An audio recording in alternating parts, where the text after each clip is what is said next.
Korea பார்த்தீங்கன்னா south கொரியால வந்து எப்போ வந்து லாஸ்ட் ஒரு வருஷத்துல இண்டெக்ஸ் மட்டுமே வந்து 3 மடங்கு ஏறி இருக்கு. காஸ்பி இண்டெக்ஸ். ம்.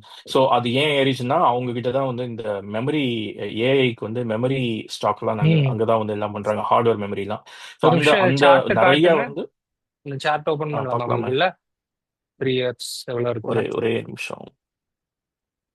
இப்போ இதான் வந்து காஸ்பி. இப்போ இதுல ஆ. பாத்தீங்கன்னா மந்த்லி சார்ட் காமிக்கிறேன். ஆ.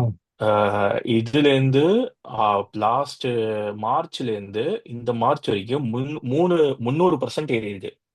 பா. ஓகேவா? அது இண்டெக்ஸ் மட்டுமே. அப்ப கம்பெனி, இண்டிவிஜுவல் கம்பெனி எப்படி இருக்கும் பாருங்க. ஸோ அதனால இப்ப என்னாச்சு, எல்லா இப்ப இப்ப காசு போட்டவங்களாம் இப்போ வந்து ரிட்டர்ன் பார்க்கணும்ல. ஸோ வந்து ம். செல் பண்ணதான் காசு, செல்லஸ். இல்லாட்டினா பேப்பர் காசு தான்.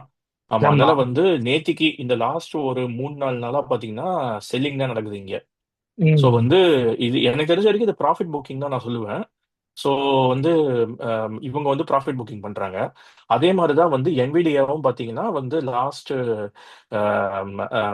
ஒரு கிட்டத்தட்ட மாச கணக்கில் வந்து உங்களுக்கு வந்து ப்ராஃபிட் தான் இதுவாக தான் லைக் வந்து எப்ப இதுவும் வந்து 2025 அந்த டைம்ல இருந்து பார்த்தீங்கன்னா லிபரேஷன் டே போது இது விழுந்துச்சு கரெக்டா இந்த மாசம். ம். இது $85 இருந்து $225 வரைக்கும் போயிட்டு இப்போ வந்து ம். வெறுமனே அந்த அளவுக்கு கூட உழல.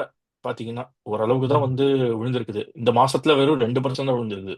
ஸோ அதனால இதெல்லாம் வந்து ப்ராஃபிட் புக்கிங் பண்றாங்க. ஸோ இது ம். வந்து ஒரு ரீசன். ஸோ அதனால செமிகண்டக்டர் ஸ்டாக்கு, ஏஐ ஸ்டாக்கு எல்லாமே வந்து விழுந்தது. இதுல ம். இன்னொரு ரீசனும் இருக்கு. அது வீடியோ அனாலிசிஸ்க்கு ஃபுல் வீடியோவை பாருங்க.